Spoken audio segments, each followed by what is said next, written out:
Hello साथियों, आज की इस वीडियो में हम रीट वीडियो पटवार चतुर्थ श्रेणी कर्मचारी सभी भर्तियों के अंदर मानव रोग नामक जो टॉपिक है उस पे हम चर्चा करेंगे। सबसे पहले अगर हम शब्द पर बात करें रोग, तो पहला जो प्रश्न बनता है वो ये होता है कि रोग तथा उनके जो लक्षण होते हैं उनका अध्ययन क्या कहलाता है। रोग और उनके लक्षण का जो अध्ययन है उसे इंग्लिश में पैथोलॉजी कहते हैं। रोग तथा उनके जो लक्षणों का अध्ययन है उसे पैथोलॉजी कहा जाता है। रोग के कारणों का जो अध्ययन होता है, रोग के कारणों के अध्ययन को ईटियोलॉजी कहते हैं। कि रोग और उनके लक्षण का अध्ययन जो है वो पैथोलॉजी कहलाता है। रोग के कारणों का अध्ययन जो है वो ईटियोलॉजी कहलाता है। अगर हम बात करें रोग के फैलने का, अगर हम अध्ययन कर रहे हैं कि कोई रोग है उसके फैलने के बारे में अगर हम अध्ययन कर रहे हैं तो उसके लिए शब्द यूज जो होता है वो होता है एपिडेमियोलॉजी। जो वर्ड है वो यूज़ किया जाता है। तो ये कुछ बेसिक टर्म थी जो रोगों के बारे में, रोगों के अध्ययन से रिलेटिव होती है। अब हम रोग टॉपिक पर अगर हम बात करें तो दो प्रकार के रोग जो हैं वो पाए जाते हैं। पहला जो रोग है वह होता है जन्मजात रोग। मतलब जो जन्म से ही, यानी आनुवंशिक जो रोग होते हैं, सभी आनुवंशिक रोग जो हैं वो जन्मजात रोग की श्रेणी में आते हैं। और नंबर दूसरे जो होते हैं वह होते हैं अर्जित, या जिन्हें बोलते हैं उपार्जित रोग। अब ये जो रोग हैं ये जन्मजात नहीं होते, और इन रोगों के अगर अब बारे में बात करें तो इनके दो प्रकार होते हैं। एक होता है संक्रामक रोग जो एक व्यक्ति से दूसरे व्यक्ति में फैलता है। दूसरा होता है असंक्रामक रोग जो एक व्यक्ति से दूसरे व्यक्ति में फैलता नहीं है। अगर हम संक्रामक रोग की बात करें तो इसके अंदर आते हैं जीवाणु जनित रोग, वायरस जनित रोग, कृमि जनित रोग, कवक और प्रोटोजोआ। ये जो सभी प्रकार के जो रोग होते हैं वह संक्रामक रोग होते हैं। कि जीवाणु से होने वाला रोग, वायरस से होने वाला रोग, कृमि से होने वाला रोग, ये जितने भी प्रकार से हम अगर रोग की बात करते हैं तो ये सभी जो रोग के प्रकार है ये संक्रामक में आते हैं। अगर हम बात करें असंक्रामक रोगों की तो असंक्रामक रोगों में नंबर 1 है विटामिन, खनिज लवण, हार्मोन, कैंसर, हृदय संबंधी अगर कोई रोग है, गठिया है, एलर्जी है, ये सारे के सारे असंक्रामक रोगों की श्रेणी में आते हैं। अब हम एक एक करके प्रत्येक रोग का अध्ययन करेंगे और यहाँ से हर कंपटीशन में 1 से 2 क्वेश्चन जो है वो पूछे जाते हैं। तो सबसे पहले हम स्टार्ट करेंगे आनुवंशिक रोग। अगर हम बात करें आनुवंशिक रोग की तो आनुवंशिक रोग के अंदर सबसे पहला जो रोग है जिसका नाम है हीमोफीलिया। हीमोफीलिया जो रोग है वो आनुवंशिक रोग की श्रेणी में आता है। इस रोग को शाही रोग भी बोलते हैं। इसी रोग को क्रिसमस रोग भी कहते हैं। ये दोनों हीमोफीलिया के नाम है, शाही रोग या क्रिसमस रोग। अब कई बार प्रश्न पूछा जाता है कि हीमोफीलिया जो है वो किस प्रकार का रोग है। तो हीमोफीलिया जो है वो एक्स सहलगन रोग है। जो हीमोफीलिया होता है वो एक्स सहलगन रोग होता है। और हीमोफीलिया रोग के अंदर जो पुरुष है वो प्रभावित होता है और महिला जो है वो वाहक का कार्य करती है। तो अगर हमसे प्रश्न पूछा जाए कि हीमोफीलिया रोग में कौन वाहक का कार्य करता है तो आंसर होगा महिला, और प्रभावित की अगर हम बात करें तो पुरुष होगा। हीमोफीलिया जो रोग होता है इस रोग के अंदर रक्त का थक्का नहीं बनता, रक्त जो है वो लगातार बहता रहता है। अब हीमोफीलिया के 2 प्रकार होते हैं जिसके अंदर एक आता है हीमोफीलिया ए और एक आता है हीमोफीलिया बी। ये 2 प्रकार होते हैं। कि जो हीमोफीलिया होता है इसके 2 प्रकार होते हैं, हीमोफीलिया ए और हीमोफीलिया बी। अगर हीमोफीलिया ए की बात करें तो यह फैक्टर 8 की कमी से रोग होता है। वेरी इंपॉर्टेंट है ये कि भाई फैक्टर 8 की कमी से कौन सा रोग होता है, तो हीमोफीलिया ए होता है। और यही प्रश्न ऐसे हो कि भाई हीमोफीलिया जो ए है वो किसकी कमी से होता है, तो आंसर हो जाएगा फैक्टर ए की कमी से। अब इसी में दूसरा प्रकार है हीमोफीलिया बी। हीमोफीलिया अगर बी की बात करें तो ये फैक्टर 9 की कमी से होता है। हीमोफीलिया जो बी है ये फैक्टर 9 की कमी से होने वाला रोग है। तो यहाँ पर वेरी इंपॉर्टेंट ये 4 प्रश्न बनते हैं कि हीमोफीलिया ए किसकी कमी से होता है, तो राइट आंसर हो जाएगा फैक्टर 8 की कमी से। और यही प्रश्न ऐसे पूछा जाए कि फैक्टर ए की कमी से कौन सा रोग होता है, तो आंसर हो जाएगा हीमोफीलिया।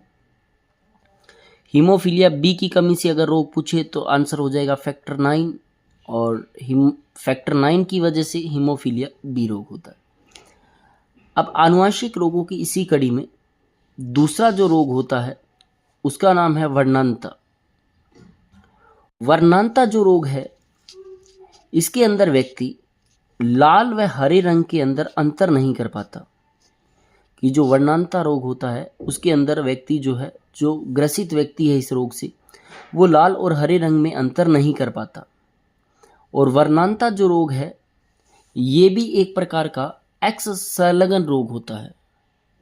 कि जो वर्णांता रोग है वह भी एक प्रकार से एक्स संलग्न रोग है। इस रोग में भी पुरुष जो है वो प्रभावित होता है और वाहक का काम महिला करती है। नेक्स्ट रोग की अगर हम बात करें तो इसका नाम है sickle cell anaemia. Sickle cell anaemia जो रोग है इसके अंदर जो आरबीसी है वो हंसियाकार हो जाती है।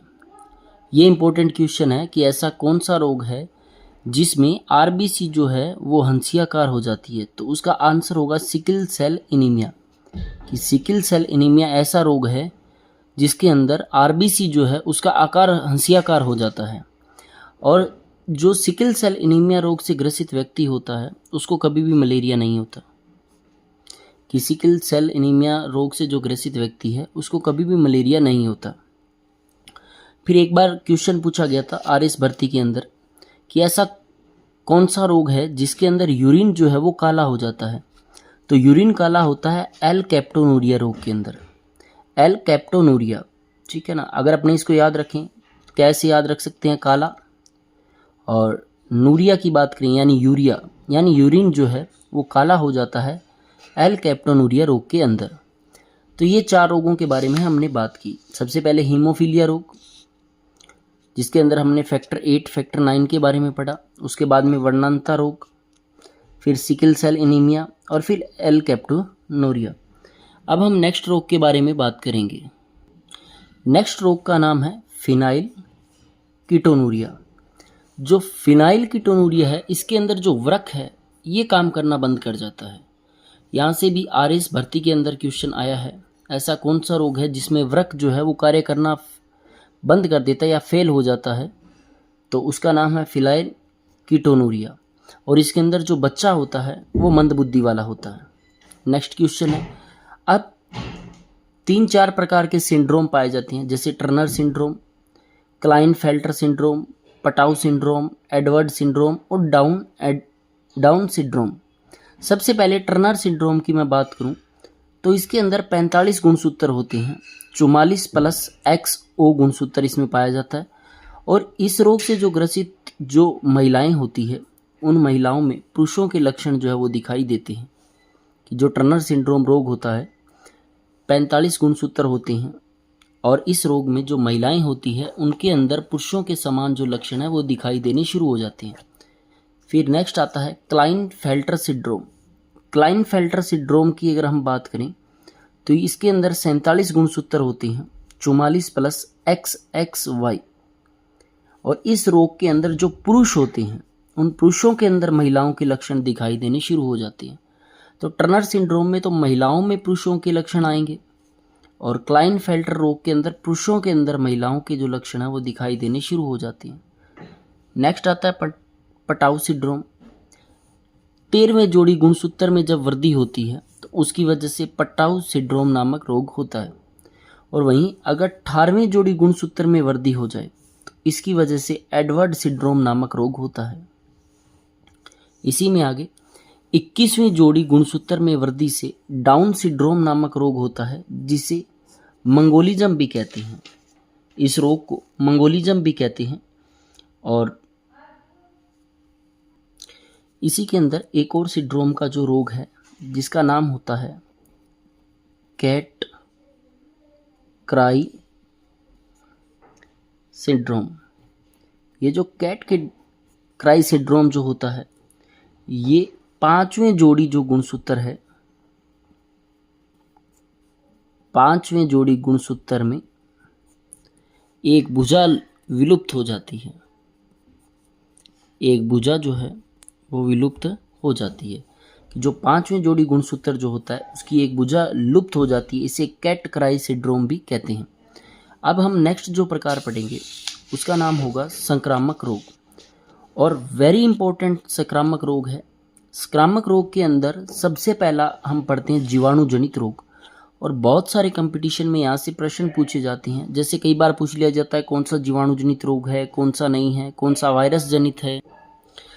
तो जीवाणु जनित रोगों की अगर हम बात करें तो इसमें टीबी होता है, टाइफाइड होता है, हैजा भी होता है, कुष्ठ रोग है, निमोनिया है, प्लेग है, सिफिलिस है, गोनेरिया है, एंथ्रेक्स है, डिप्थीरिया, काली खांसी और टिटनस।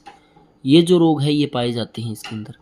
तो अगर जीवाणु जनित रोगों की बात करें तो प्रश्न अगर कई बार पूछा जाता है कि कौन सा जीवाणु जनित है, कौन सा नहीं है, तो इसके अंदर 12 प्रकार के रोग होते हैं, जैसे टीबी, टाइफाइड, हैजा, कुष्ठ रोग, pneumonia, plague, syphilis, gonorrhoea, anthrax, diphtheria, काली खांसी और टिटनेस। तो प्रश्न में बहुत बार हर एग्ज़ाम में लगभग ये क्वेश्चन पूछे जाते हैं कि निम्नलिखित में से कौन सा जीवाणु जनित रोग है, कौन सा नहीं है। जीवाणु को इंग्लिश में अगर हम बात करें तो बोलते हैं बैक्टीरिया। तो अगर हमें बैक्टीरिया जनित रोग भी बोला जाए तो उसके अंदर भी टीबी, टाइफाइड, हैजा, कुष्ठ रोग, pneumonia, plague, syphilis, gonorrhoea, anthrax, diphtheria, काली खांसी और टिटनेस ये होते हैं। और जब भी यहाँ से प्रश्न पूछा जाता है तो सिंपल सा क्वेश्चन होता है कि निम्न में से कौन सा जीवाणु जनित रोग है। 3 अलग दे देगा और एक इन 12 नामों में से नाम दिया होता है। तो हम बारी बारी से प्रत्येक रोग के बारे में डिटेल से पढ़ेंगे। सबसे पहला होता है टीबी। टीबी जिसको इंग्लिश में ट्यूबरक्लोसिस बैसिलस बोला जाता है। टीबी को एक क्षय रोग बोला जाता है, इसे यक्ष्मा भी बोला जाता है और तपेदिक भी कहा जाता है। तो टीबी की मैं बात करूं तो टीबी के जीवाणु का नाम जो है वो होता है mycobacterium tuberculosis. Mycobacterium tuberculosis. TB जो है उसके जीवाणु का नाम होता है माइक्रोबैक्टीरियम ट्यूबरक्लोसिस। और टीबी की वजह से व्यक्ति के जो फेफड़े हैं वो सबसे ज़्यादा प्रभावित होते हैं। और टीबी जो है वो संक्रमित व्यक्ति के संपर्क से फैलता है। टीबी जो है वो संक्रमित व्यक्ति के संपर्क से फैलेगा। और इसका जो टेस्ट है वो इम्पोर्टेंट होता है कि टीबी का जो टेस्ट है इसका नाम क्या होता है, तो मॉन्टेक्स बोलते हैं इसको। टीबी के टेस्ट जो है इसका नाम होता है मॉन्टेक्स। और इसके अंदर व्यक्ति के बलगम की जांच की जाती है कि जो मॉन्टेक्स जो जांच टेस्ट जो होता है उसके अंदर व्यक्ति के बलगम की जांच की जाती है। और टीबी का जो टीका है इसके लिए बीसीजी जो है वो टीके का उपयोग किया जाता है, इंग्लिश में जिसे बैसिलस सेलमेंट ग्यूरिन बोलते हैं। बैसिलस जीवाणु का नाम है और कैलमेट और ग्यूरिन जो है वो दोनों वैज्ञानिक का नाम था। तो इस प्रकार से इस टीके का नाम बीसीजी रखा गया। तो टीबी की अगर हम बात करें तो जीवाणु का नाम होता है माइक्रोबैक्टीरियम ट्यूबरक्लोसिस। और इसकी वजह से फेफड़े जो हैं वो प्रभावित होती हैं और ये संक्रमित व्यक्ति के संपर्क से फैलता है। और इसके टेस्ट का नाम होता है मॉन्टेक्स और इसमें बलगम की जांच की जाती है। और इसके अंदर जो टीका है उस टीके का नाम होता है बीसीजी। नेक्स्ट अगर हम इसके बारे में बात करें, टीबी के इलाज हेतु सर्वप्रथम जो प्राप्त की गई एंटीबायोटिक थी उसका नाम था स्ट्रेप्टोमाइसिन। कि टीबी के इलाज हेतु सर्वप्रथम प्राप्त की गई एंटीबायोटिक जो दवाई थी उसका नाम था स्ट्रेप्टोमाइसिन। और इस स्ट्रेप्टोमाइसिन के खोजकर्ता जो थे उनका नाम था एस वैक्समैन। एस वैक्समैन नामक व्यक्ति थे जिन्होंने स्ट्रेप्टोमाइसिन की खोज की थी। और डॉट्स जो प्रणाली थी, DOTS जो डॉट्स प्रणाली थी, उसका संबंध भी टीबी से है। और यहाँ पे जो CET एग्ज़ाम होता है उसके अंदर प्रश्न पूछा गया था कि डॉट्स प्रणाली का संबंध किससे है, तो आंसर हो जाएगा टीबी से। रीट भर्ती में क्वेश्चन पूछा गया था कि डॉट्स का पूरा नाम बताइए, तो डायरेक्ट ऑब्जर्वेशन ट्रीटमेंट कोर्स। तो डॉट्स प्रणाली का संबंध जो है वो टीबी से होता है। डॉट्स का पूरा नाम होता है डायरेक्ट ऑब्जर्वेशन ट्रीटमेंट कोर्स।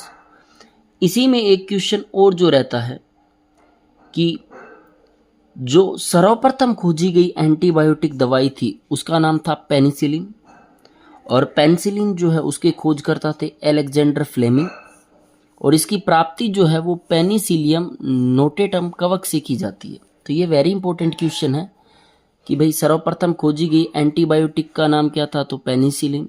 खोजकर्ता कौन थे, अलेक्जेंडर फ्लेमिंग, और इसको प्राप्त कहाँ से किया गया था, तो पेनिसिलियम नोटेटम कवक से। इसी कड़ी में अगर हम बात करें तो एक क्वेश्चन जो है वो पूछा, रीट भर्ती में पूछा गया था कि प्लूरिसी रोग जो है उसका संबंध किससे है, तो उसका संबंध भी टीबी से ही होता है। और इसका लक्षण ये है कि जो व्यक्ति है उसको सांस लेते समय सीने में दर्द होता है, सांस लेते समय सीने में दर्द होता है। तो ये आज का हमारा टॉपिक था, जिसके अंदर हमने रोगों के प्रकार और उसके बाद में जीवाणु जनित रोगों में टीबी के बारे में अध्ययन किया।